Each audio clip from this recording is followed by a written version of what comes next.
Halo sahabatku, channel Cerita Momo hadir lagi. Apa kabar kalian semua? Semoga hari ini penuh dengan senyuman dan energi positif ya. Tapi, siap-siap. Karena kali ini Momo akan mengajak kalian masuk ke dalam sebuah kisah yang bukan hanya menguji kesabaran, tapi juga mengguncang logika.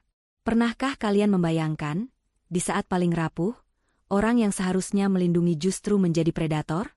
Inilah kisah tragis dan heroik dari Nadia, seorang wanita cerdas yang harus berpura-pura gila setelah suami dan mertuanya, Fahmi dan Bu Ratna, dengan tega memasukkannya ke rumah sakit jiwa demi merampas semua hartanya. Di balik jeruji, Nadia hanya tersenyum dingin. Dalam hati, ia berbisik, "Silahkan saja kalau bisa ambil hartaku. Kalianlah yang telah masuk jebakanku. Kalian akan menyesal telah menyiksaku seperti sampah." Kisah ini akan membawa kita melihat bagaimana kecerdasan yang disalahartikan sebagai kegilaan, justru menjadi senjata paling mematukan. Jangan sampai terlewat satu bab pun dari 10 bab kisah balas dendam yang elegan dan mengejutkan ini. Sebelum kita mulai, yuk buktikan dukungan kalian untuk channel Cerita Momo. Jangan lupa like video ini, subscribe agar tidak ketinggalan setiap kisah baru, dan nyalakan lonceng notifikasinya. Dan seperti biasa, tulis di kolom komentar nama, asal kota, dan kata hadir. Ayo, kita mulai kisah yang berjudul Aku dimasukkan ke rumah sakit jiwa oleh mertua dan suamiku demi bisa merebut hartaku. Udara dingin dan berbau antiseptik tajam menusuk hidung Nadia. Suara gesekan kunci besi yang berat adalah melodi yang mengantar kepergiannya dari kehidupan normal. Pintu itu tertutup, mengunci Nadia di dalam ruangan serba putih yang terasa lebih seperti sel isolasi daripada kamar perawatan. Di luar, siluet tegap Fahmi, suaminya, dan sosok Bu Ratna, ibu mertuanya, terlihat jelas. Mereka tidak tampak sedih, apalagi menyesal. Sebaliknya, senyum tipis, puas, dan sangat jahat terpahat di wajah keduanya. Nadia, sang pewaris tunggal sebuah konglomerasi properti yang sukses, kini mengenakan pakaian rumah sakit yang longgar, duduk di tepi ranjang dengan tatapan kosong. Ia membiarkan rambutnya yang panjang tergerai tak terurus, seolah mencerminkan kekacauan di dalam jiwanya. Peran itu harus dimainkan dengan sempurna, karena pertaruhan kali ini adalah nyawa dan warisannya. Bu Ratna mendekat ke pintu jeruji besi, matanya memancarkan rasa superioritas yang tak terbendung. "Nak Nadia," suaranya lembut, namun di telinga Nadia terdengar seperti desisan ular berbisa. "Ibu tahu ini berat, tapi ini demi kebaikanmu. Kamu sakit, Nak, sakit parah. Kami tidak tega melihatmu terus-menerus berhalusinasi tentang harta dan perusahaan. Tenang saja, Fahmi dan Wanda akan mengurus semua yang kamu khawatirkan. Kami akan menjaganya, seolah-olah itu milik kami." Fahmi menyusul, berdiri di samping ibunya. Pria yang pernah mengucapkan janji sehidup semati di depan altar itu, kini hanya melihat Nadia sebagai sebuah investasi yang sedang dilikuidasi. "Benar, sayang. Kami di sini, untukmu. Jangan khawatirkan apapun. Fokus pada kesembuhan. Kami sudah siapkan dokter terbaik, yang akan membantu kami mengurus surat-surat penting." Fahmi menekankan kata, "surat-surat penting," dengan nada meremehkan, yakin Nadia terlalu gila untuk memahami maknanya. Nadia mengangkat wajahnya. Matanya yang biasanya cerah penuh perhitungan kini tampak sayu dan berkabut. Ia menunjuk ke arah Fahmi dengan jari telunjuknya yang gemetar. Mulutnya bergerak-gerak, mengeluarkan kata-kata yang tidak jelas. "Air, di atas sana terbang mobil biru, bunga itu, jangan ambil bunga itu." Nadia kemudian tertawa kecil, tawa yang terdengar pecah dan tidak wajar. Bu Ratna dan Fahmi bertukar pandang. Senyum mereka semakin lebar, seolah akting Nadia adalah sebuah konfirmasi bahwa rencana mereka berjalan lebih mulus dari yang diperkirakan. Mereka sudah menyiapkan skenario ini selama berbulan-bulan, menggunakan tekanan mental, isolasi sosial, dan dosis kecil obat penenang dalam minuman Nadia, hingga akhirnya mampu meyakinkan beberapa dokter dan hakim korup bahwa Nadia benar-benar mengalami gangguan mental akut yang memerlukan perawatan inap segera, sekaligus penetapan wali sementara untuk mengurus hartanya. "Lihatlah, Nak Fahmi, istrimu sudah di sini, aman. Sebentar lagi, semua asetnya akan aman di tangan kita. Cepat urus surat pengalihan kuasanya. Ingat, Jangan sampai ada celah sedikit pun. Bisik Bu Ratna penuh instruksi, mengabaikan tawa gila Nadia. Nadia mendengar setiap bisikan itu dengan jelas. Di balik tatapan kosongnya, otak cerdasnya bekerja keras, menyusun setiap kata dan nada suara mereka ke dalam arsip dendam yang tersimpan rapi. Ia tahu persis apa yang mereka lakukan. Mereka ingin statusnya sebagai pemilik utama dicabut karena ketidakmampuan mental, sehingga Fahmi bisa mengambil alih kendali penuh. Aku tahu akal busuk kalian, batin Nadia.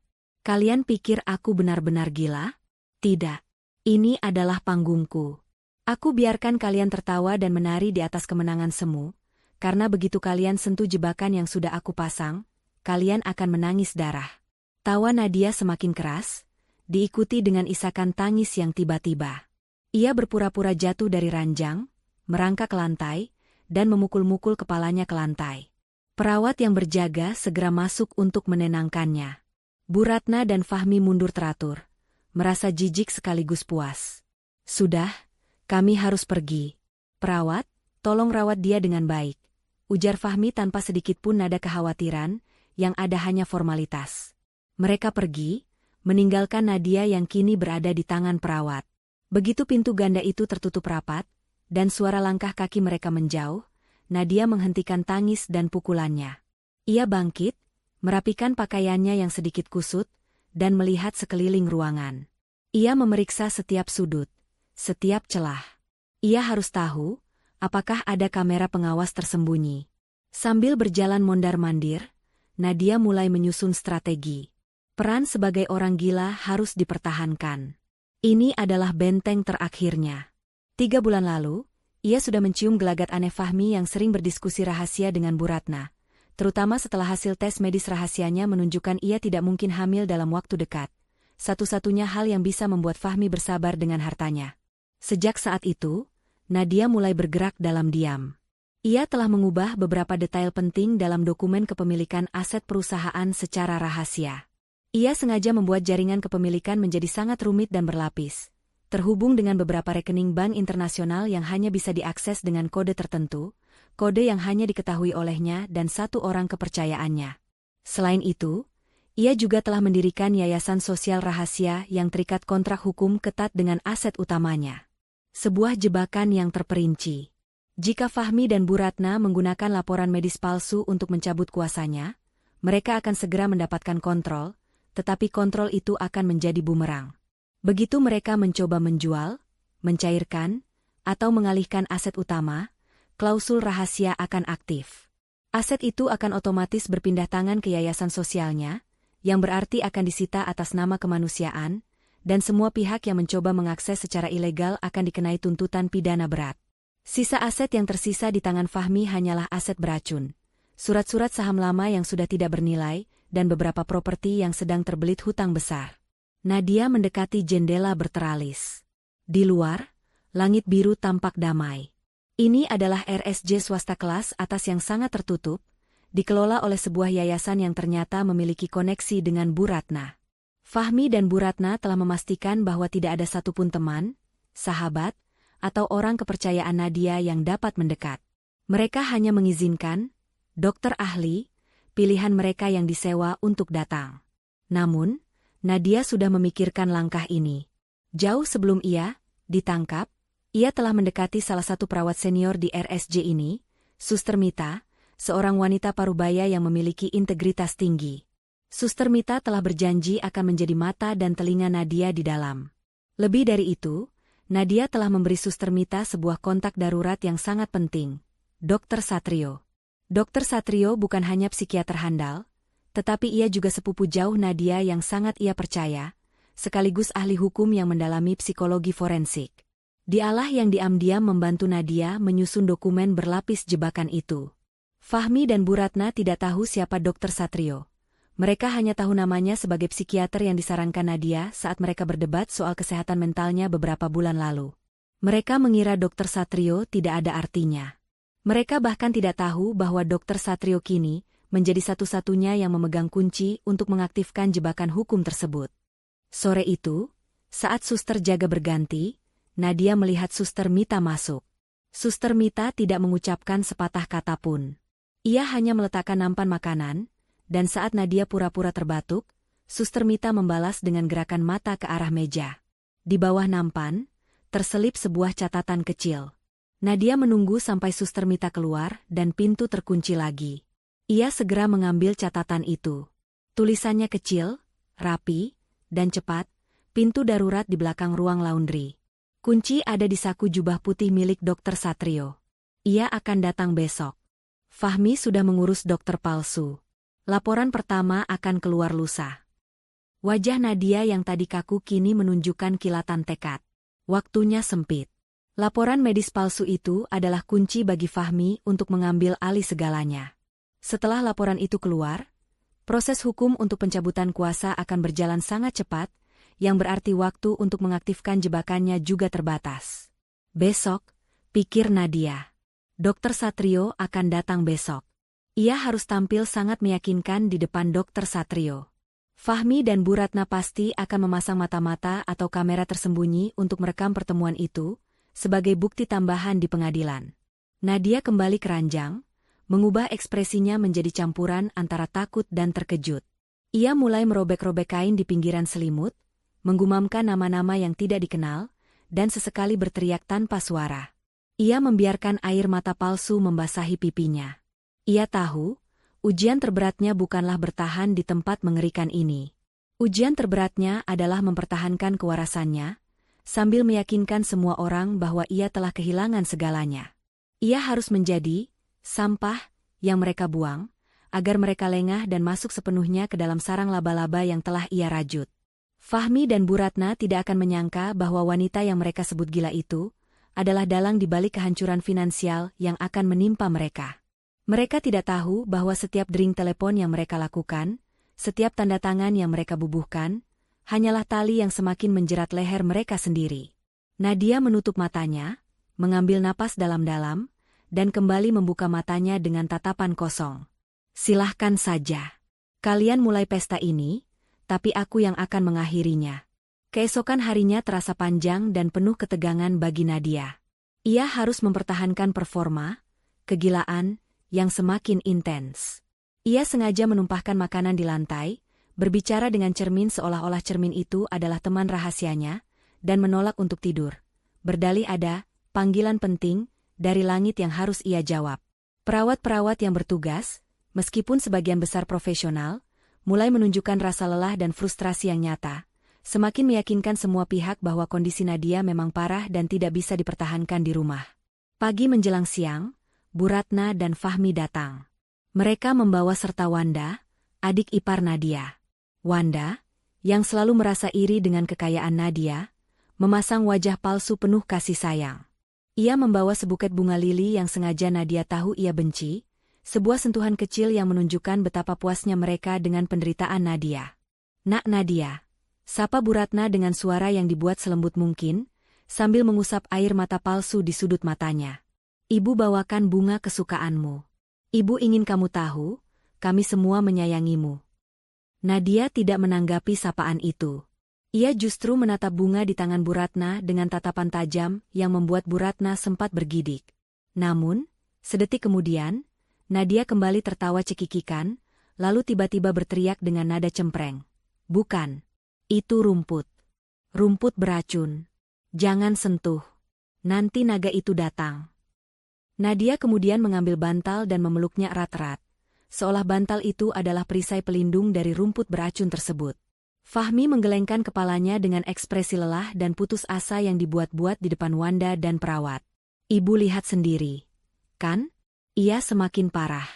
Kami harus cepat selesaikan masalah ini," bisik Fahmi kepada ibunya. Wanda mengangguk setuju, matanya sibuk menyapu ruangan. "Kasihan sekali Kak Nadia. Kalau sudah begini, lebih baik memang semua asetnya segera dipindahkan. Biar dia fokus sembuh. Aku akan bantu Kak Fahmi mengurus surat kuasa di notaris sore ini, Bu." Nadia mendengar semua itu. Ia tahu persis maksud dari kata, mengurus surat kuasa. Itu artinya, hari ini atau besok, Fahmi akan mendapatkan wewenang untuk mencairkan aset pribadinya. Nadia harus menunggu Dr. Satrio. Beberapa jam kemudian, datanglah seorang pria parubaya mengenakan setelan jas mahal, bukan jas dokter. ditemani seorang pria berkacamata tebal dengan jas lab yang terkesan buru-buru. Pria parubaya itu adalah Pak Darman, seorang pengacara yang disewa oleh Fahmi untuk menjadi dokter palsu dalam konteks laporan medis. Sementara pria berkacamata adalah seorang dokter umum yang disuap untuk menandatangani laporan tersebut. "Selamat siang, saya Dokter Baskara," kata pria berkacamata tebal itu dengan suara rendah dan tanpa kontak mata. "Saya datang untuk pemeriksaan tambahan." Nadia tahu, ini adalah kunci untuk laporan medis permanen.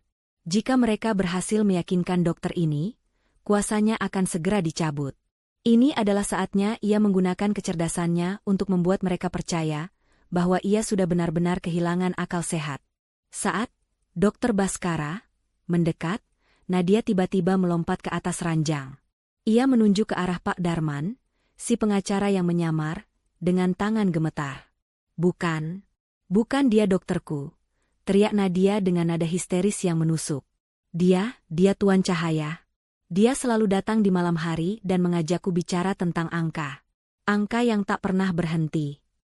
Pak Darman terkejut karena Nadia mengenali perannya sebagai pengacara, yang memang sering berdiskusi angka dengannya di masa lalu. Langsung gelagapan. Ia berusaha bersikap tenang. "Tenang, nak. Kami di sini untuk membantumu." Angka. Nadia mulai menggaruk-garuk lengannya dengan kuat, meninggalkan bekas merah. Ia lalu berlutut di lantai dan mulai menulis sesuatu di lantai menggunakan sisa makanan yang tadi ia tumpahkan. Ia menulis rangkaian angka yang sangat rumit dan acak. $549.321.087, $1.290.456, yayasan, hilang. Fahmi dan Bu Ratna yang kebetulan sedang mengawasi dari balik kaca pengawas, melihat pemandangan itu dan merasa sangat terhibur. "Lihatlah, Nak Fahmi. Dia bicara tentang angka. Uang kita. Tapi dia menuliskannya secara acak. Sudah gila. Dia bahkan menulis, hilang.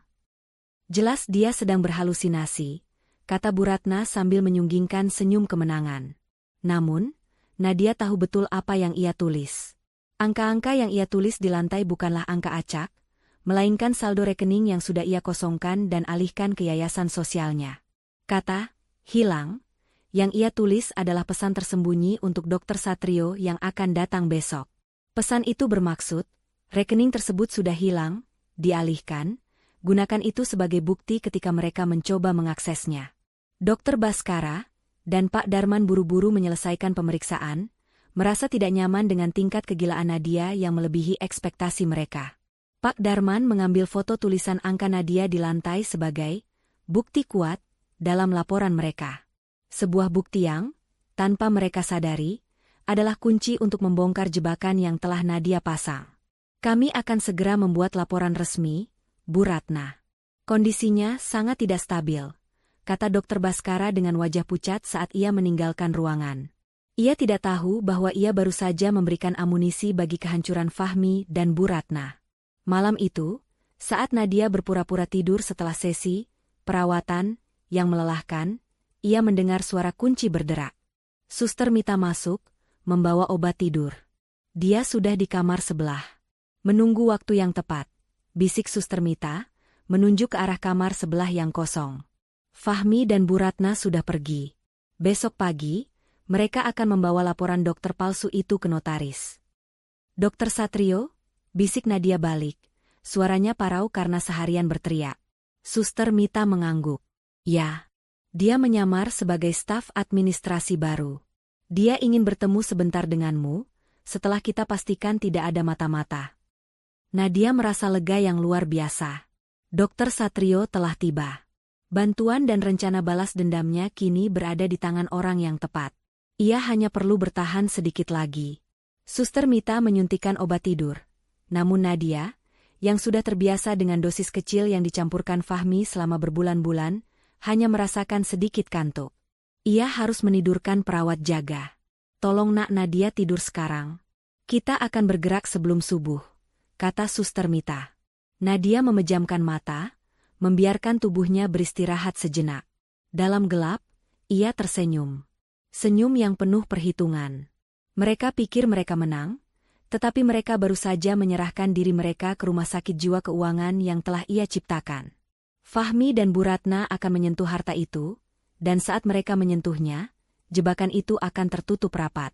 Kalianlah yang telah masuk jebakanku, tekad Nadia dalam hati. Tunggu saja, permainannya baru saja dimulai. Di tengah keheningan mencekam menjelang subuh, Nadia terbangun sepenuhnya. Obat tidur yang diberikan Suster Mita hanya membuatnya mengantuk sebentar, memberi sinyal palsu bahwa ia telah terlelap. Malam itu sunyi, hanya ada suara napas teratur dari perawat yang berjaga di luar dan suara jangkrik yang sayup-sayup dari balik tembok tebal rumah sakit. Tepat pukul 3, pintu kamar Nadia terbuka perlahan. Suster Mita masuk dengan langkah tanpa suara, membawa tas kerja besar yang tampak tidak sesuai dengan jam kerjanya. Di belakangnya, masuklah seorang pria tampan dengan aura tenang dan penuh wibawa. Dialah Dr. Satrio, satu-satunya harapan dan kartu as bagi Nadia. Nadia, bisik Dr. Satrio, suaranya mengandung campuran lega dan kekhawatiran saat melihat penampilan Nadia yang kusut dan lelah. Nadia segera berdiri dan memeluk sepupunya itu dengan erat. Namun ia segera menarik diri, mengingat mereka harus berhati-hati. Syukurlah, kau datang, Satrio, bisik Nadia, suaranya serak namun terdengar waras. Aku sudah mendengar semuanya dari Mita, kata Dr. Satrio, merujuk pada Suster Mita yang kini berjaga di pintu, mengawasi koridor. Fahmi dan Bu Ratna benar-benar kejam. Mereka menggunakan laporan palsu dari Dokter Abal-Abal, Dokter Baskara, dan pengacara Darman. Laporannya menyebut kamu mengalami psikosis akut dan delusi kekayaan. Nadia mengangguk. Itu yang mereka mau.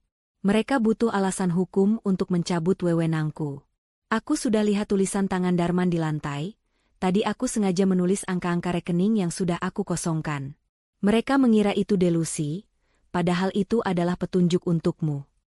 Dr. Satrio tersenyum tipis, matanya memancarkan kebanggaan. Brilian, Nadia. Aku sudah mengeceknya. Benar, semua rekening aktifmu yang terikat dengan Fahmi dan Bu Ratna sudah nol. Dan yang lebih penting, surat kuasa yang mereka siapkan untuk besok, itu hanya mencakup aset yang sudah kita jadikan jebakan. Nadia merasa jantungnya berdebar kencang. Jebakan yayasan sudah aktif. Sudah, dan tidak bisa dibatalkan, jawab Dr. Satrio. Ia membuka tas kerjanya dan mengeluarkan sebuah tablet tipis. Lihat ini. Semua aset utama, termasuk saham pengendali perusahaan, properti mewah di Menteng, dan 3 resort di Bali, sudah terikat kontrak yayasan kemanusiaan atas namamu, dengan klausul yang sangat ketat. Jika ada upaya pengalihan atau penjualan aset tanpa persetujuan langsung dari Dewan Komisaris, yang di dalamnya hanya ada kamu dan aku, aset tersebut akan otomatis disita oleh negara dan dialihkan ke yayasan, sementara pihak yang mencoba mencuri dikenai tuntutan pidana berat. Nadia menelan ludah. Rencananya benar-benar bekerja. Jadi, besok mereka akan berhasil mencuri aset yang sebenarnya sudah menjadi milik yayasan, dan begitu mereka sentuh, bumerang itu akan kembali menghantam mereka. Tepat sekali. Anggap saja mereka besok akan memegang bom waktu yang siap meledak di wajah mereka. Fahmi dan Wanda akan mengurus administrasi harta yang sudah tidak bernilai, sementara Bu Ratna sibuk mengatur pesta kemenangan palsu. Tugas Dr. Satrio malam ini bukan hanya untuk bertukar informasi. Ia juga harus menyusun langkah selanjutnya. Kita tidak boleh membiarkanmu di sini terlalu lama. Mereka akan curiga jika kamu terlalu cepat sembuh. Tapi kita juga tidak bisa membiarkanmu disiksa terus-menerus. Kita harus membuat skenario pelarian yang meyakinkan.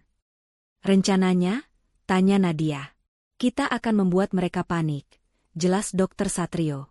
Besok pagi, setelah mereka mengurus surat kuasa palsu itu, Mita akan membantumu berpindah ke sebuah klinik rehabilitasi pribadi yang terisolasi.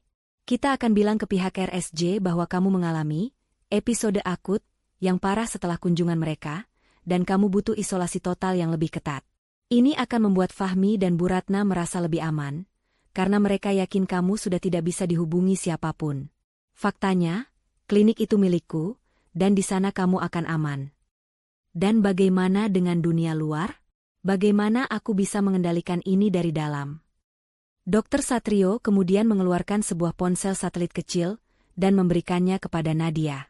Ini darurat. Hanya untuk menghubungi aku dan Aldi. Jangan pernah gunakan untuk menghubungi pihak lain. Aldi sedang berada di luar negeri, mengurus penarikan semua uang tunai yang tersisa di akun-akun yang tersembunyi. Dia juga sudah menyiapkan gugatan cerai dan laporan kepolisian untuk Fahmi dan Bu Ratna, menunggu sinyal darimu. Aldi, sahabat lama Nadia yang bekerja sebagai private banker di luar negeri, adalah mata-mata Nadia yang paling handal. Fahmi bahkan tidak tahu Aldi bekerja untuk Nadia. Ia hanya mengira Aldi adalah kenalan lama yang sudah lama hilang kontak. Nadia menggenggam ponsel itu erat-erat. Kapan aku harus memberikan sinyal? Tunggu sampai mereka yakin sudah memegang kendali penuh atas perusahaan. Begitu mereka mencoba menjual, menjaminkan, atau mencairkan aset utama, jebakan hukum akan terbuka. Aku akan mendapatkan notifikasi, dan saat itulah kamu kirim sinyal ke Aldi, tegas Dr. Satrio. Tugasmu sekarang adalah bertahan, berakting lebih gila, dan menunggu. Pertemuan rahasia itu berlangsung singkat, namun penuh strategi. Dr. Satrio dan Suster Mita memastikan semua rencana berjalan sesuai jadwal. Mereka memindahkan Nadia ke kamar sebelah, seolah-olah terjadi keributan dan Nadia butuh isolasi, padahal ia hanya dipindahkan ke kamar yang lebih aman. Saat fajar menyingsing, Dr. Satrio pergi, menyamar sebagai staf administrasi yang memulai shift pagi. Ia membawa serta laporan palsu tentang kondisi Nadia yang semakin memburuk untuk disampaikan kepada Bu Ratna dan Fahmi. Beberapa jam kemudian, Fahmi, Bu Ratna, dan Wanda tiba di notaris dengan wajah penuh kemenangan. Mereka membawa serta laporan medis palsu yang menyatakan Nadia sudah tidak kompeten. Mereka menandatangani semua surat kuasa, merasa bahwa kini seluruh kekayaan Nadia sudah berada dalam genggaman mereka. Bu Ratna tertawa puas. Akhirnya, Nak Fahmi, kita tidak perlu lagi repot-repot pura-pura baik pada si gila itu. Kekayaan kita sudah kembali. Wanda menyeringai. Aku sudah tidak sabar untuk membeli mobil mewah baru, Bu. Dengan uang Kak Nadia, kita bisa hidup seperti raja. Fahmi tersenyum licik sambil memegang pena. Tunggu apa lagi? Sekarang, giliran kita membersihkan rekening perusahaan. Ayo kita lihat betapa gilanya uang itu di tangan kita. Mereka tidak tahu, tanda tangan itu bukanlah tanda tangan kemenangan, melainkan tanda tangan pengakuan bahwa mereka telah mencoba mencuri aset yang sudah tidak lagi menjadi milik Nadia. Mereka baru saja menjebloskan diri mereka ke dalam perangkap hukum. Di sisi lain kota, Nadia kini sudah berada di klinik rehabilitasi pribadi milik Dr. Satrio. Tempatnya tenang, mewah, dan sangat aman. Ia kini bisa berkomunikasi lebih leluasa dengan Dr. Satrio dan Aldi. Melihat berita yang dikirim Dr. Satrio tentang keberhasilan Fahmi menandatangani surat kuasa, Nadia tersenyum. Senyumnya tenang, penuh kemenangan, dan tidak ada lagi jejak kegilaan. Silahkan saja, Fahmi. Sentuhlah harta itu. Aku sudah siap menonton kalian tersiksa setelah tega menyiksaku seperti sampah. Ia memegang ponsel satelit kecil di tangannya, menunggu momen yang tepat untuk mengirimkan sinyal bahaya kepada Aldi. Sinyal yang akan mengubah tawa kemenangan Fahmi dan Bu Ratna menjadi tangisan penyesalan. 2 minggu berlalu. Bagi Nadia, waktu terasa sangat lambat. Ia menghabiskan hari-harinya di klinik rehabilitasi pribadi milik Dr. Satrio, yang jauh lebih menyerupai villa mewah tersembunyi daripada rumah sakit. Di sana, ia tidak hanya pulih secara fisik dan mental dari tekanan yang ia alami, tetapi juga memantau setiap pergerakan Fahmi, Bu Ratna, dan Wanda melalui laporan harian yang dikirim Dr. Satrio dan Aldi. Sementara Nadia berada dalam ketenangan yang terencana. Di luar sana, Fahmi dan Bu Ratna sedang menikmati masa, bulan madu, kekayaan yang mereka curi. Mereka yakin 100% bahwa Nadia sudah benar-benar gila dan tidak berdaya, terkurung dalam isolasi ketat di RSJ. Laporan dari Dr. Satrio, yang mereka kira adalah dokter RSJ yang jujur, hanya menguatkan keyakinan mereka. Apalagi Wanda telah berhasil mengurus semua administrasi di notaris, memberikan Fahmi kuasa penuh atas aset Nadia, atau setidaknya, aset yang mereka yakini milik Nadia. Malam itu, Bu Ratna memutuskan untuk mengadakan pesta besar di rumah mewah yang dulunya milik Nadia. Ini adalah pesta kemenangan, sekaligus unjuk gigi kepada semua kolega bisnis dan sosialita, bahwa kini Fahmi dan keluarganya lah yang memegang kendali atas kerajaan bisnis Nadia. Nak Fahmi, pastikan semua orang penting datang. Termasuk para direktur perusahaan Nadia. Mereka harus tahu siapa bos mereka sekarang. Perintah Bu Ratna, sibuk mengatur detail pesta dengan penuh antusias. Ia mengenakan perhiasan berlian besar, hasil dari dana segar yang baru saja mereka cairkan dari salah satu rekening sampingan Nadia. Pasti, Bu. Lagi pula, aku sudah mulai melakukan pembersihan di perusahaan. Aku pecat beberapa manajer yang terlalu loyal pada Nadia. Sekarang, aku yang pegang kendali, jawab Fahmi dengan bangga. Ia tampak lebih percaya diri dan arogan dari sebelumnya. Wanda, adik ipar Nadia, juga tidak mau kalah. Ia sibuk berbelanja pakaian desainer termahal dan memamerkannya di media sosial. Ia bahkan mengunggah foto dirinya di kamar tidur utama Nadia, menuliskan keterangan, akhirnya kamar ini bisa diisi oleh orang waras. Nadia melihat semua unggahan dan laporan itu dari tablet yang disediakan Dr. Satrio. Setiap senyum palsu, setiap cemoohan, dan setiap sentuhan pada hartanya yang mereka anggap sebagai kemenangan, hanya memicu tekad Nadia untuk mempercepat kehancuran mereka. Silahkan tertawa, Wanda. Nikmati kamar itu. Karena sebentar lagi, kau akan tidur di lantai dingin ruang interogasi. Batin Nadia dingin. Fokus utama Fahmi dan Bu Ratna saat itu adalah aset utama, saham pengendali perusahaan properti dan 3 resort mewah. Mereka ingin menjualnya segera untuk mendapatkan uang tunai besar. Mereka sudah menghubungi beberapa calon pembeli yang siap membayar dengan harga tinggi, dan rencananya, esok hari adalah pertemuan final dengan para investor tersebut. Malam pesta tiba. Musik menghentak keras, tawa riang memecah kesunyian, dan sampanye mahal mengalir deras di kediaman mewah itu. Bu Ratna, mengenakan gaun merah menyala, menjadi pusat perhatian. Fahmi sibuk menyambut para kolega dengan senyum angkuh, merasa dirinya adalah raja baru. Di tengah keramaian, Fahmi menerima telepon dari Pak Darman, pengacara yang ia sewa. Fahmi segera berjalan ke sudut ruangan yang lebih sepi. Ada apa, Pak Darman? Tanya Fahmi dengan nada bosan. Tuan Fahmi, saya sudah memastikan semuanya. Laporan medis dari Dr. Baskara sudah diterima pengadilan. Keputusan pencabutan hak wali Nadia akan keluar dalam waktu seminggu. Tapi, ada satu keanehan. Suara Pak Darman terdengar sedikit gugup. Keanehan apa? Cepat katakan. Desak Fahmi, kesal karena malam pestanya terganggu. Beberapa waktu lalu, saat saya mencoba mengakses data saham pengendali perusahaan, saya menemukan sistemnya sangat rumit dan berlapis. Saya mencoba melihat riwayat perpindahan, dan tampaknya ada entitas hukum baru yang terdaftar sebagai pemegang utama. Namanya, Yayasan Sinar Keadilan, jelas Pak Darman. Fahmi tertawa terbahak-bahak. Yayasan? Hahaha. Itu pasti salah satu delusi si gila Nadia. Dia kan memang suka berhayal tentang amal dan sosial. Dia pernah bicara tentang itu padaku, tapi aku melarangnya. Itu hanya hayalan. Abaikan saja, urus segera agar aku bisa menjual asetnya besok. Tapi Tuan, saya tidak bisa mengabaikannya. Entitas ini terdaftar secara resmi dan terikat kontrak yang sangat kuat. Saya khawatir ini bisa menghambat penjualan besok. Saya perlu waktu untuk membongkar sistemnya. Waktu? Tidak ada waktu, bentak Fahmi. Besok, para investor akan datang. Jual saja. Aku sudah punya surat kuasa penuh. Jika ada masalah, itu masalah mereka.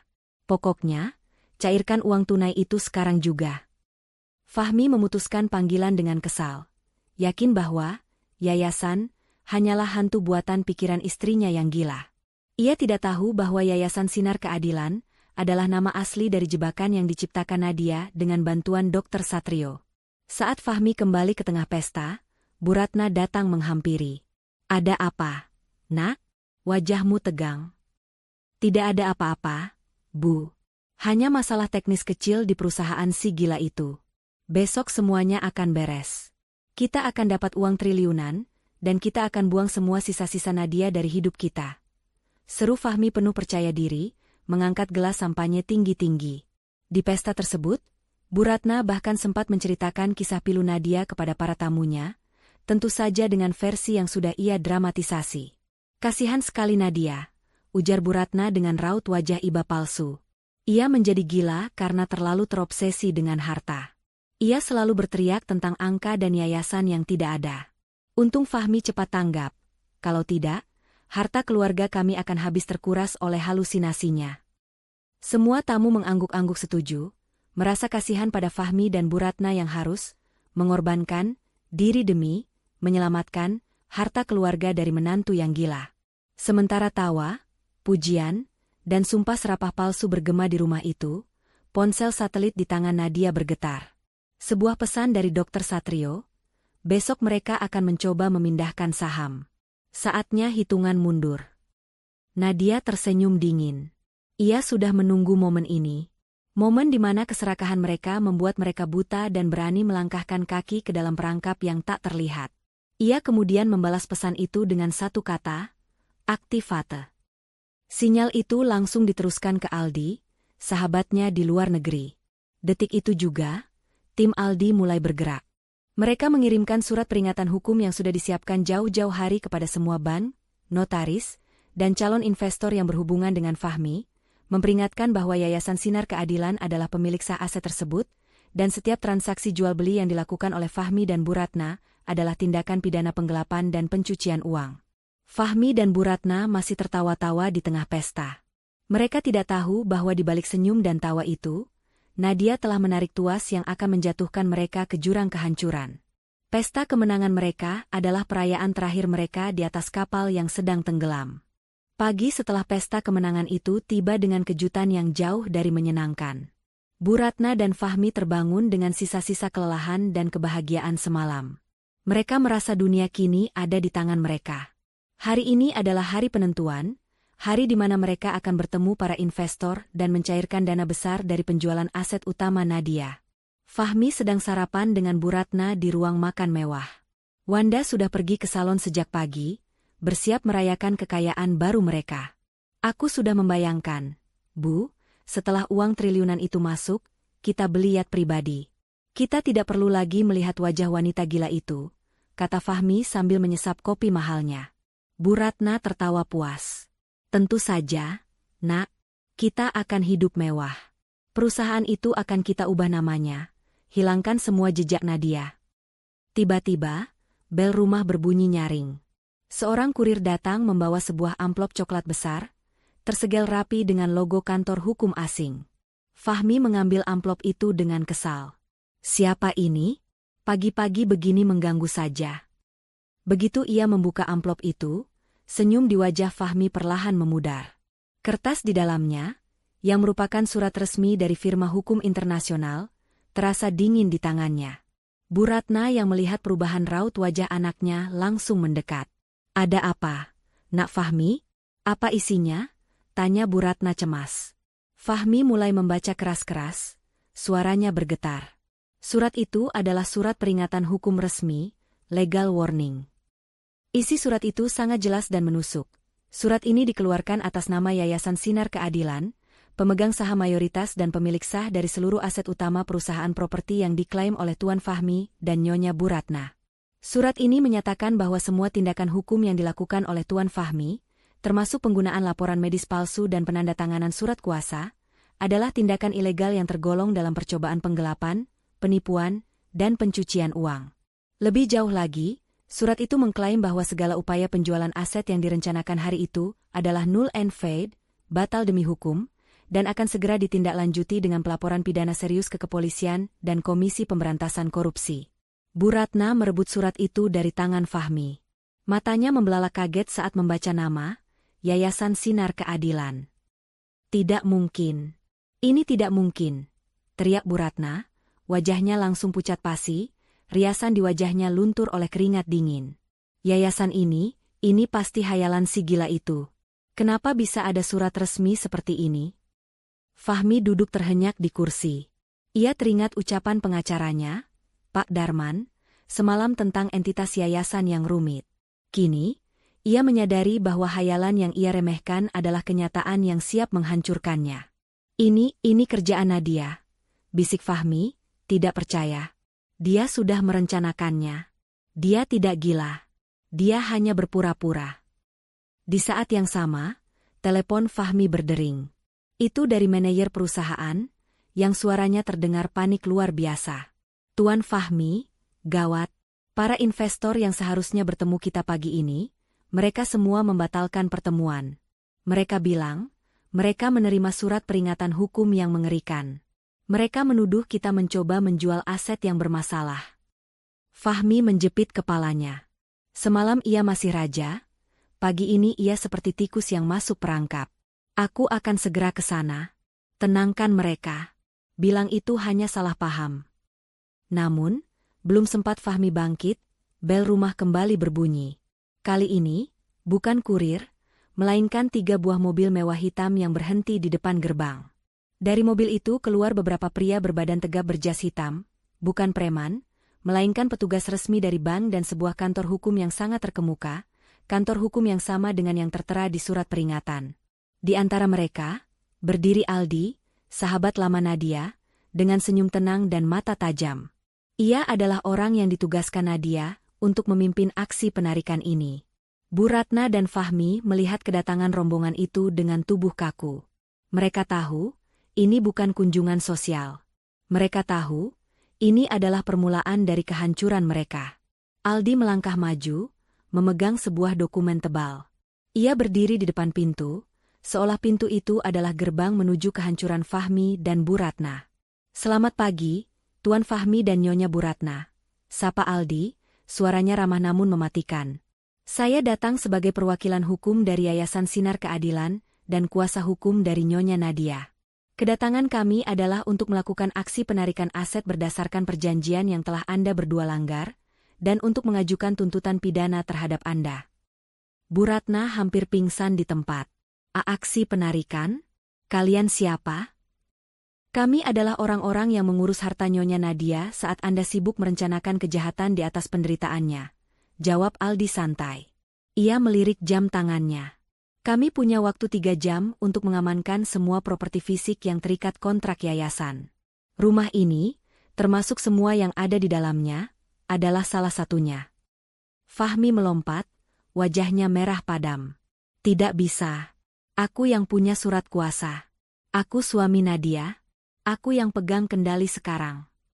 Aldi mengangkat dokumen tebal di tangannya. Surat kuasa Anda, Tuan Fahmi, hanya berfungsi untuk mengaktifkan klausul pengalihan aset secara otomatis. Berkat tanda tangan Anda yang tergesa-gesa kemarin, semua aset utama Nadia kini resmi milik yayasan. Dan yang lebih menarik, rumah sakit jiwa tempat Anda memasukkan Nyonya Nadia sudah memberikan laporan resmi bahwa Anda dan Bu Ratna terbukti melakukan kekerasan mental dan penipuan hukum terhadap Nyonya Nadia. Fahmi dan Bu Ratna saling pandang, keterkejutan bercampur ketakutan yang mendalam. Mereka tidak menyangka bahwa Nadia, yang mereka anggap gila dan terbuang, ternyata telah menjalin aliansi kuat. Aldi memberi kode. Timnya mulai bergerak cepat, memasuki rumah. Mereka tidak mengambil perhiasan atau barang pribadi. Mereka hanya fokus pada dokumen, barang seni bernilai tinggi yang terdaftar, dan kunci-kunci aset lainnya. Mereka membersihkan semua jejak Fahmi dan Bu Ratna dari kerajaan Nadia. Kalian tidak akan pernah bisa mengambilnya. Kami yang punya kendali, teriak Bu Ratna histeris. Aldi tersenyum, senyum yang sama tenangnya dengan Nadia saat ia berpura-pura gila. Anda salah, Nyonya. Nyonya Nadia telah merencanakan ini sejak lama. Anda hanya masuk ke dalam perangkap yang ia siapkan.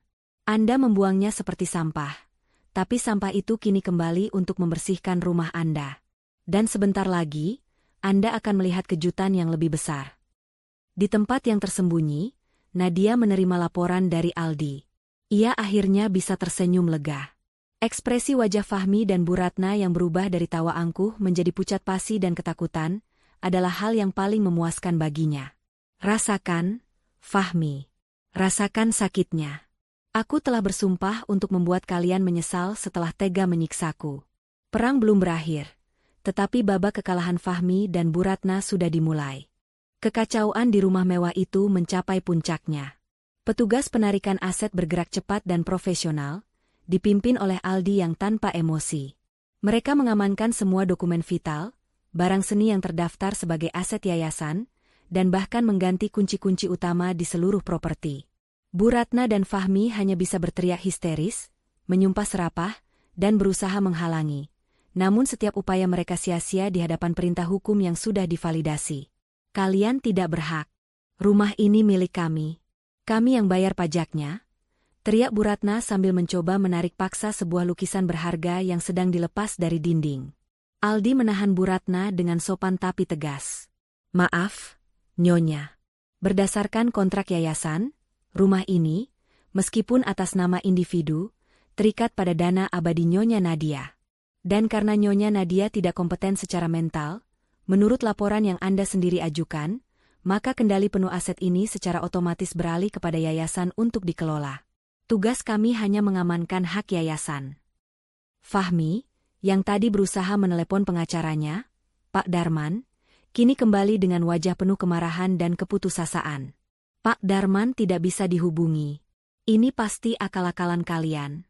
Aku akan panggil polisi. Silakan, Tuan Fahmi, tantang Aldi santai. Justru kami sudah memanggil mereka. Ada hal lain yang perlu kami selesaikan di sini. Saat itulah, Wanda tiba. Adik ipar Nadia itu baru saja kembali dari salon dengan penampilan yang baru dan sangat mahal. Ia terkejut melihat kerumunan mobil hitam dan keributan di depan rumahnya. Ada apa ini, Bu? Kak Fahmi? Kenapa banyak orang asing di rumah kita? Tanya Wanda bingung. Bu Ratna yang sudah kehilangan kendali, menunjuk ke arah Aldi. Mereka merampok kita. Mereka bilang semua harta Nadia kini milik Yayasan Gila. Wanda sontak tertawa meremehkan. Yayasan Gila?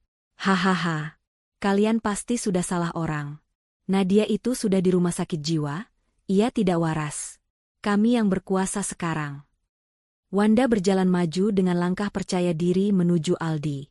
Ia berencana memarahi Aldi, namun Aldi justru menunjukkan sebuah surat resmi lain yang tercetak logo perusahaan properti utama Nadia.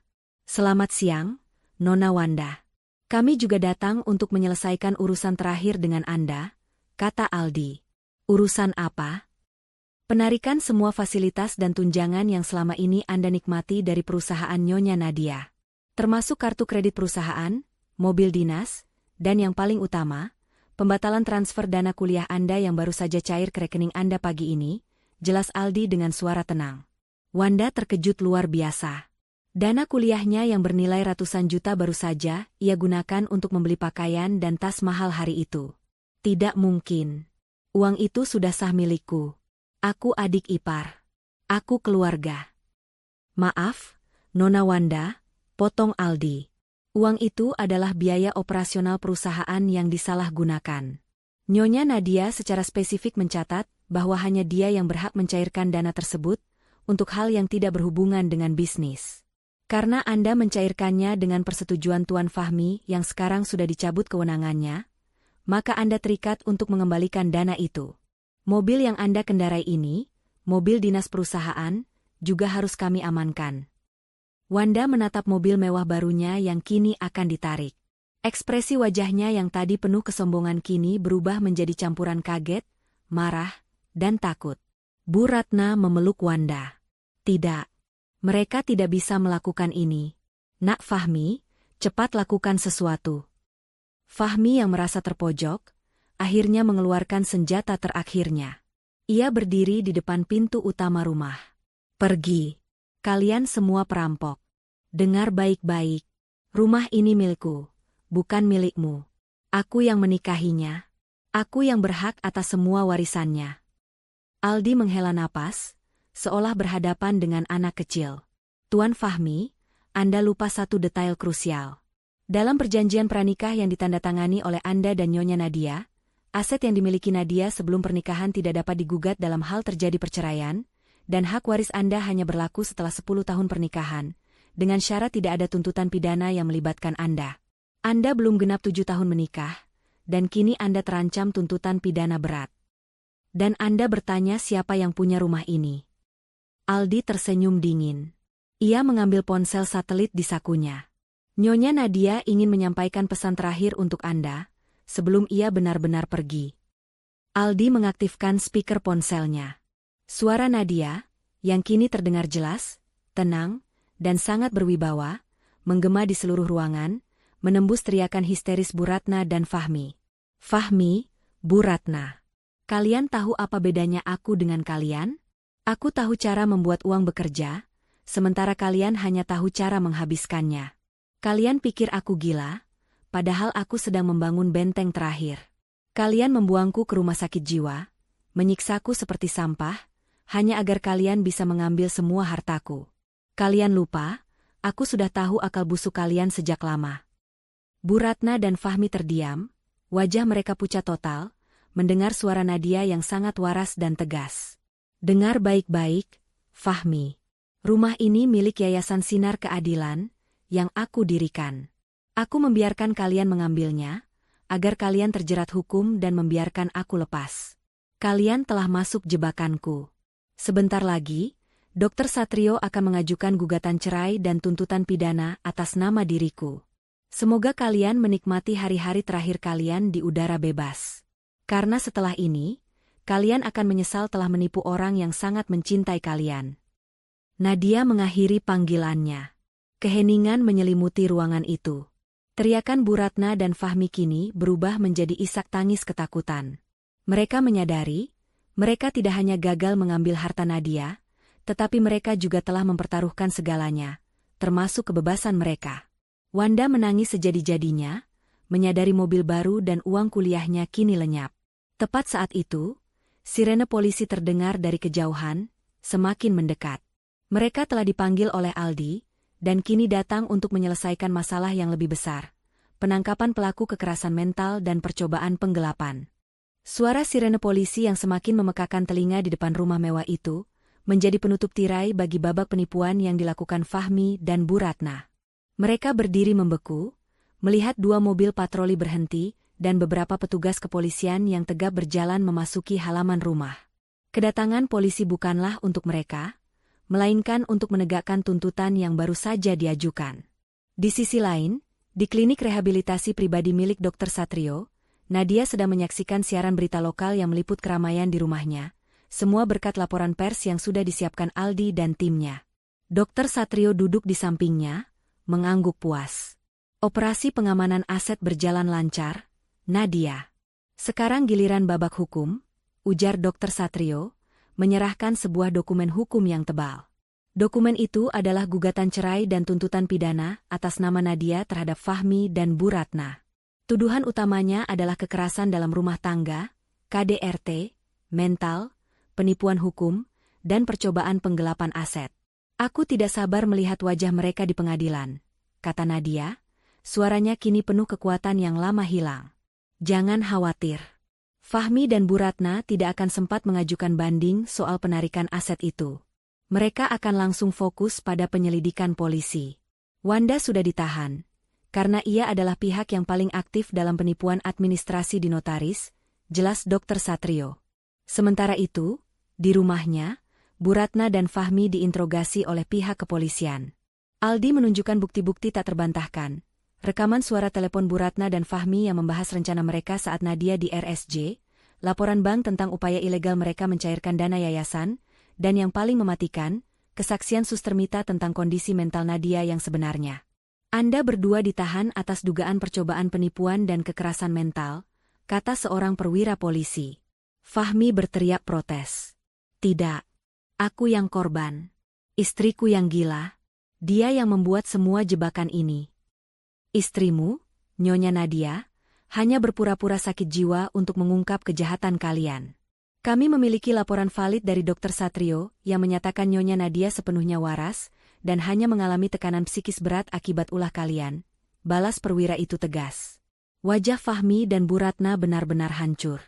Mereka menyadari bahwa sejak awal, mereka tidak pernah mengendalikan permainan. Mereka hanya bidak catur yang digerakkan Nadia menuju kekalahan. Mereka akhirnya digiring keluar dari rumah mewah itu dengan tangan terborgol. Mereka melewati para tetangga dan kolega yang tadi malam masih memuji mereka, kini menatap dengan pandangan jijik dan terkejut. Pesta kemenangan mereka berakhir dengan aib yang memalukan. Beberapa hari kemudian, Nadia dan Dr. Satrio bertemu dengan Pak Darman, pengacara yang disewa Fahmi, di kantor Dr. Satrio. Pak Darman datang dengan wajah menyesal dan ketakutan. Nyonya Nadia, saya minta maaf. Saya dipaksa oleh Tuan Fahmi dan Nyonya Bu Ratna. Saya tidak tahu mereka akan menggunakan laporan medis palsu untuk tujuan sejahat itu, ujar Pak Darman memohon. Nadia menatapnya tajam. Anda tahu betul apa yang Anda lakukan, Pak Darman. Anda menandatangani dokumen yang mencabut hak asuh seseorang atas hartanya, hanya demi uang. Tapi karena Anda mau bekerja sama dan bersaksi, saya akan mencabut tuntutan pidana terhadap Anda. Pak Darman, yang takut kehilangan izin praktiknya, langsung setuju untuk memberikan semua bukti yang ia miliki tentang tekanan Fahmi dan Bu Ratna, termasuk salinan asli laporan medis palsu Dr. Baskara. Kesaksian Pak Darman akan menjadi pukulan telak yang memastikan Fahmi dan Bu Ratna tidak bisa berkelit di pengadilan. Sementara itu, Wanda dibebaskan dengan jaminan, tetapi ia harus menjual semua barang mewah yang baru dibelinya untuk menutupi hutang yang ia timbulkan atas nama perusahaan. Ia kini kembali ke rumah orang tuanya, yang juga terancam disita akibat keteledoran Bu Ratna. 2 minggu kemudian, hari sidang pertama gugatan cerai dan tuntutan pidana tiba. Nadia memilih untuk tidak hadir secara fisik, diwakili sepenuhnya oleh Dr. Satrio dan timnya. Fahmi dan Bu Ratna datang ke pengadilan dengan pakaian seadanya dan wajah kuyu. Aura kesombongan mereka sudah hilang, digantikan oleh keputusasaan. Di ruang sidang, Dr. Satrio membeberkan semua bukti dengan rapi dan tanpa celah. Bukti rekaman suara dan transfer dana yang menunjukkan percobaan penggelapan. Laporan medis palsu dan kesaksian Dr. Baskara yang mengakui disuap. Kesaksian Suster Mita dan Dr. Satrio tentang kewarasan Nadia dan kekerasan mental yang dilakukan Fahmi dan Bu Ratna. Bukti hukum dari Yayasan Sinar Keadilan yang membatalkan semua klaim Fahmi atas harta Nadia. Saat Fahmi dan Bu Ratna diberi kesempatan berbicara, mereka hanya bisa menangis dan memohon belas kasihan. Tetapi alih-alih menyesali kejahatan mereka justru menyalahkan Nadia yang dianggap terlalu cerdas dan kejam. Dia yang menjebak kami, yang mulia. Dia wanita yang kejam. Dia berpura-pura gila untuk membalas dendam. Tangis Bu Ratna histeris. Hakim menatap mereka dengan dingin. Membalas dendam atau tidak, perbuatan Anda adalah kejahatan. Anda telah mencoba mengambil aset seseorang dengan cara menipu dan menyiksa mentalnya, sebuah tindakan yang bertentangan dengan hukum dan kemanusiaan. Putusan sidang pertama itu sudah jelas. Nadia akan segera mendapatkan perceraiannya, dan tuntutan pidana terhadap Fahmi dan Bu Ratna dilanjutkan ke tahap berikutnya. Nadia, yang menyaksikan semua itu dari layar di kliniknya, menghela napas panjang. Bukan air mata sedih, melainkan air mata kelegaan. Ia akhirnya bebas. Bebas dari belenggu suami dan mertua yang menjadikannya sebagai sampah yang bisa dibuang demi harta. Ini belum berakhir, batin Nadia. Aku ingin mereka benar-benar merasakan penyesalan yang mendalam. Setelah putusan awal pengadilan yang sangat merugikan, kehidupan Fahmi dan Bu Ratna berubah drastis dari kemewahan menjadi keputusasaan yang mendalam. Mereka kini tidak hanya kehilangan harta yang mereka dambakan, tetapi juga semua aset yang mereka miliki sebelumnya. Semua properti dan aset yang mereka jaminkan untuk berbagai rencana bisnis Fahmi, yang ternyata gagal dan meninggalkan utang, kini ditarik oleh bank karena mereka tidak bisa lagi menggunakan uang Nadia untuk menutupi kerugian. Bu Ratna dan Fahmi terpaksa pindah dari rumah mewah Nadia. Mereka kini tinggal di sebuah apartemen kecil dan kumuh yang dulunya disewa Bu Ratna untuk gudang. Wanda, yang juga terlilit utang, kini tinggal bersama mereka, menambah daftar panjang masalah keluarga tersebut. Fahmi, yang tadinya merasa paling berkuasa, kini menjadi pecundang. Ia dikeluarkan dari jajaran direksi perusahaan Nadia, dan lebih parahnya, reputasinya hancur total di kalangan bisnis. Tidak ada perusahaan yang mau mempekerjakannya, apalagi setelah kisah penipuan dan kekerasan mentalnya menjadi berita utama di media sosial dan beberapa media online. Ini semua gara-gara kamu, Bu, bentak Fahmi suatu malam di apartemen kecil mereka. Kenapa ibu yang paling semangame masukan Nadia ke RSJ? Kalau ibu sabar sedikit, setidaknya kita tidak akan jatuh miskin begini. Bu Ratna, yang biasanya sangat dominan, kini hanya bisa menangis terseduh-seduh. Aku hanya ingin yang terbaik untukmu, Nak. Aku ingin kau punya kendali atas kekayaan itu. Aku tidak tahu si gila itu secerdik itu. Dia iblis. Dia sudah merencanakan ini semua. Dia bukan iblis, Bu. Kita yang iblis. Kita yang tega memperlakukannya seperti sampah. Dan sekarang, Kita benar-benar menjadi sampah di mata orang lain, timpal Wanda dengan suara lemah. Ia kini harus bekerja serabutan untuk membayar cicilan utangnya, jauh dari kehidupan mewah yang ia impikan. Penyesalan itu datang, tetapi bukan penyesalan tulus atas perbuatan mereka. Itu adalah penyesalan karena rencana mereka gagal, dan kini mereka menderita. Sementara mereka meratapi nasib buruk mereka, Nadia mulai kembali menata hidupnya. Setelah memastikan gugatan cerainya berjalan mulus dan tuntutan pidana terhadap Fahmi dan Bu Ratna semakin kuat, ia keluar dari klinik Dr. Satrio. Nadia kembali ke kantor perusahaannya. Kedatangannya disambut dengan tepuk tangan meriah dan rasa hormat yang luar biasa dari para karyawan yang setia. Mereka lega bahwa, Ratu, mereka telah kembali dan berhasil membersihkan perusahaan dari Fahmi yang serakah. Didampingi Dr. Satrio yang kini tidak hanya menjadi kuasa hukum tetapi juga penasihat bisnisnya, Nadia melakukan reformasi total di perusahaan. Ia membersihkan semua kontrak bermasalah yang pernah dibuat Fahmi, memperkuat jaringan Yayasan Sinar Keadilan, dan mempromosikan karyawan-karyawan berintegritas. Terima kasih, Satrio. Tanpa bantuanmu dan Aldi, aku tidak tahu apa yang akan terjadi padaku, kata Nadia pada Dr. Satrio suatu sore di kantornya. Kita melakukannya bersama, Nadia. Bukankah sudah kubilang? Kecerdasanmu tidak pernah hilang, hanya tertutup oleh topeng yang kau kenakan, jawab Dr. Satrio tulus. Kebersamaan intensif mereka selama masa krisis telah menumbuhkan benih-benih perasaan yang lebih dalam. Suatu hari, Nadia menerima surat. Bukan surat ancaman, melainkan surat permohonan dari Bu Ratna. Bu Ratna meminta Nadia untuk mencabut tuntutan pidananya, berjanji akan mengembalikan semua yang telah mereka ambil, padahal mereka tidak mengambil apa-apa. Suraille tout penu d'Angante en gisant d'Anne Jean Palsu. Nadia membaca surat itu dengan ekspresi datar. Ia tidak lagi merasakan amarah, hanya rasa kasihan yang dingin. Ia ingat saat ia menangis memohon pertimbangan Bu Ratna di RSJ, dan bagaimana Bu Ratna hanya tertawa meremehkan. Aku sudah tidak akan peduli dengan kalian, batin Nadia. Aku sudah memaafkan diriku karena terlalu lama bersabar, tapi aku tidak akan membiarkan kalian lepas dari konsekuensi hukum. Nadia membalas surat itu dengan sebuah cek. Cek itu hanya bernilai 1 juta rupiah, jumlah yang sangat kecil, disertai sebuah kartu ucapan. Untuk Bu Ratna, ini adalah uang ganti rugi karena harus tinggal di apartemen kecil. Anggap saja ini, sedekah, dari Yayasan Sinar Keadilan. Seyatidak akan manqabut intuitant. Nikmati hidup baru Anda dengan segala penyesalan yang telah kalian tanam. Aku tahu kalian telah masuk jebakanku. Aku tidak akan lagi peduli pada kalian. Salam, Nadia. Saat Bu Ratna menerima cek itu, ia tidak tahu harus marah atau menangis. Uang itu tidak berarti apa-apa dibandingkan dengan triliunan yang hilang. Namun, pesan dari Nadia, bahwa ia tidak akan peduli lagi, menghantamnya lebih keras daripada semua kerugian finansial. Ia menyadari, ia benar-benar telah kehilangan segalanya, bahkan harapan terakhirnya untuk mendapatkan belas kasihan. Fahmi yang melihat cek itu, hanya terdiam. Ia baru menyadari betapa kejam dan merusaknya ambisinya selama ini. Mereka telah menyiksa wanita yang sebenarnya memiliki hati emas. Penyesalan yang sesungguhnya kini mulai menusuk, bukan penyesalan atas kerugian, tetapi penyesalan karena telah menghancurkan sebuah pernikahan dan hati seorang wanita luar biasa. Namun, semuanya sudah terlambat. Nadia sudah melangkah jauh ke depan.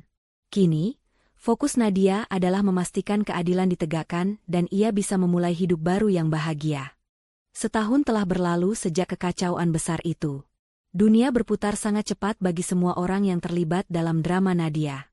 Fahmi dan Bu Ratna kini hanya bisa menunggu vonis pengadilan untuk kasus pidana mereka, hidup dalam kemiskinan dan penyesalan yang pahit. Wanda berhasil melunasi utangnya, tetapi ia harus bekerja keras di sebuah toko kecil, jauh dari kemewahan yang ia harapkan. Di sisi lain, Nadia telah mencapai puncak karir barunya dan menemukan kedamaian yang hilang. Setelah resmi bercerai dari Fahmi, ia sepenuhnya memimpin perusahaan propertinya, membawanya ke tingkat kesuksesan yang lebih tinggi dengan visi dan integritas yang ia miliki. Ia juga aktif mengelola Yayasan Sinar Keadilan, menggunakan aset yang berhasil ia selamatkan untuk membantu korban KDRT dan membangun fasilitas kesehatan mental yang terjangkau, Sebuah ironi manis yang ia dedikasikan setelah pengalamannya sendiri di RSJ. Nadia kini tidak lagi takut. Ia telah menanggalkan topeng kegilaan dan kesabarannya, menggantinya dengan mahkota wibawa dan kekuatan sejati. Hubungannya dengan Dr. Satrio berkembang secara alami menjadi sesuatu yang lebih serius. Dr. Satrio bukan hanya seorang pengacara dan psikiater yang cerdas, tetapi ia juga orang pertama yang benar-benar mempercayai Nadia saat semua orang berpikir ia gila. Hubungan mereka didasari rasa saling menghormati, kecerdasan yang seimbang, dan komitmen yang sama pada kebenaran. Suatu sore, Nadia dan Dr. Satrio sedang berada di lokasi pembangunan resort terbaru yayasan, yang dulunya adalah salah satu aset yang diincar Fahmi. Mereka berdiri di atas bukit, memandang laut lepas yang tenang. Dulu, tempat ini hanyalah angka di atas kertas yang diperdebatkan Fahmi. Sekarang, tempat ini akan menjadi rumah sakit jiwa terpadu yang akan membantu banyak orang, kata Nadia, merasa sangat puas. Kau mengubah trauma menjadi tujuan, Nadia. Itu adalah bukti kekuatan mentalmu yang sebenarnya, puji Dr. Satrio, menggenggam tangan Nadia erat-erat. Kini, setelah semua kekacauan mereda, aku harap kamu bisa menemukan kebahagiaan seutuhnya.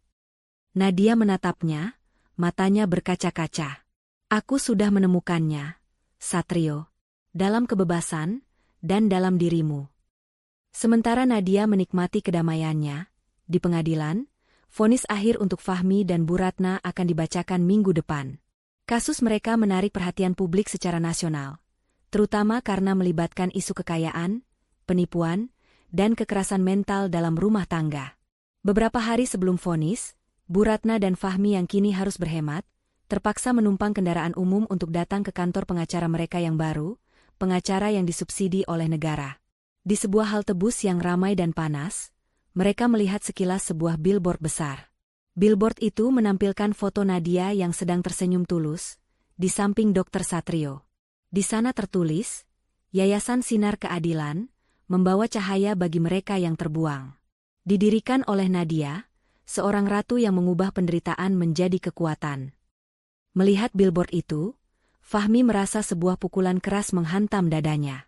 Bukan karena kehilangan uang, tetapi karena ia melihat kebahagiaan sejati yang terpancar dari wajah Nadia, kebahagiaan yang ia sendiri telah hancurkan.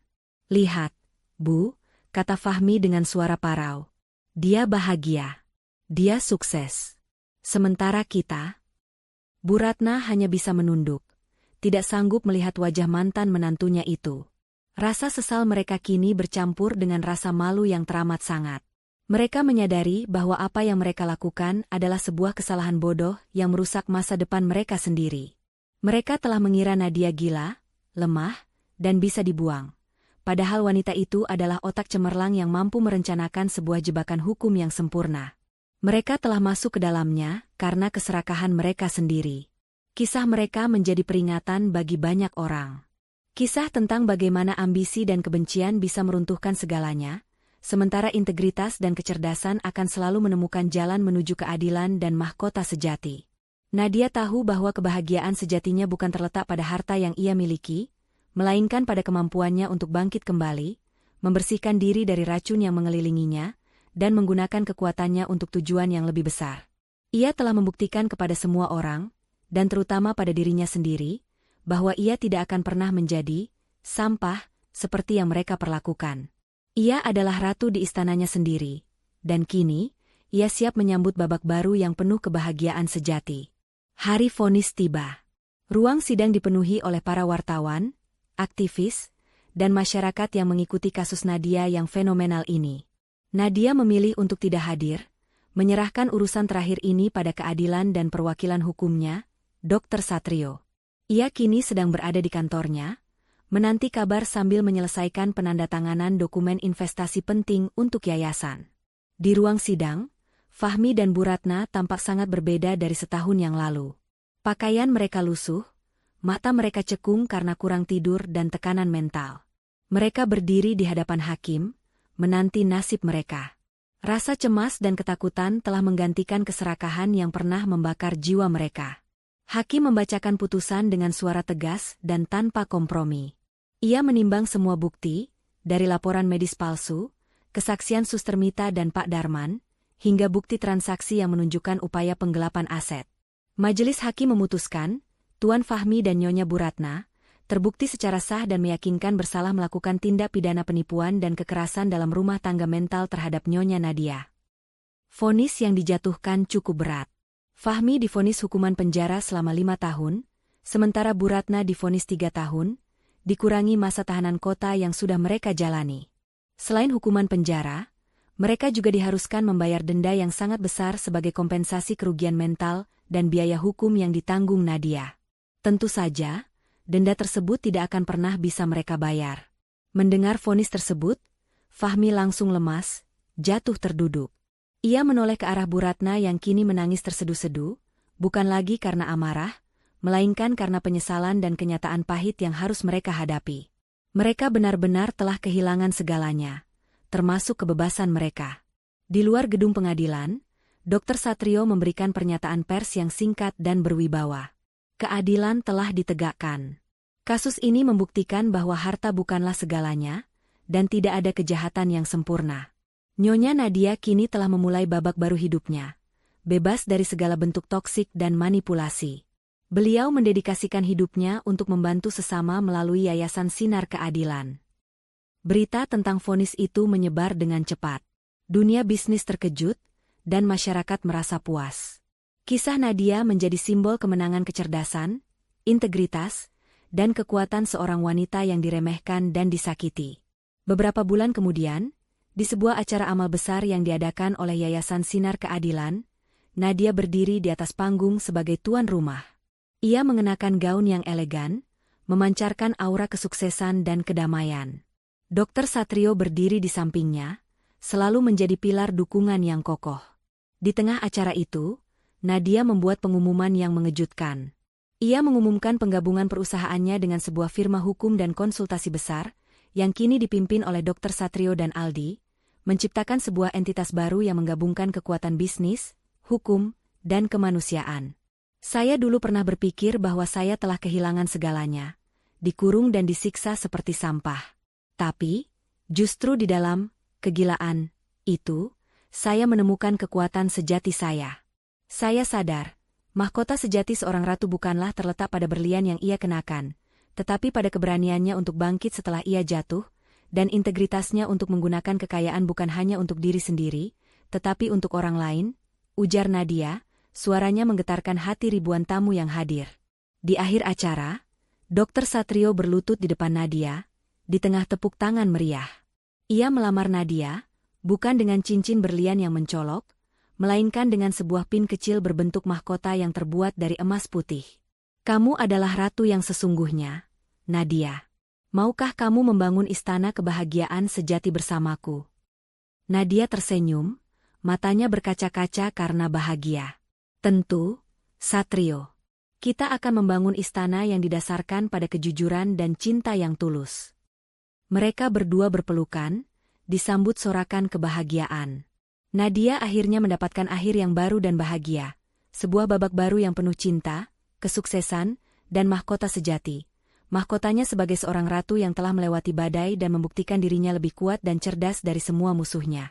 Sementara itu, jauh di balik jeruji besi, Fahmi dan Bu Ratna menjalani hukuman mereka. Mereka tidak lagi mendengar tawa dan sampanye, hanya suara penyesalan yang mendalam. Mereka telah kehilangan kebebasan, kekayaan, dan yang paling utama, mereka telah kehilangan kesempatan untuk hidup bahagia. Semua karena keserakahan dan kejahatan mereka terhadap wanita yang mereka anggap gila dan sampah. Nadia telah membuktikan bahwa kata-kata terakhirnya itu benar. Kalianlah yang telah masuk jebakanku. Jangan pernah meremehkan orang yang kamu anggap lemah atau gila, karena kecerdasan sejati seringkali bersembunyi di balik topeng kesabaran. Keserakahan akan selalu menjadi jebakan yang menghancurkan diri sendiri.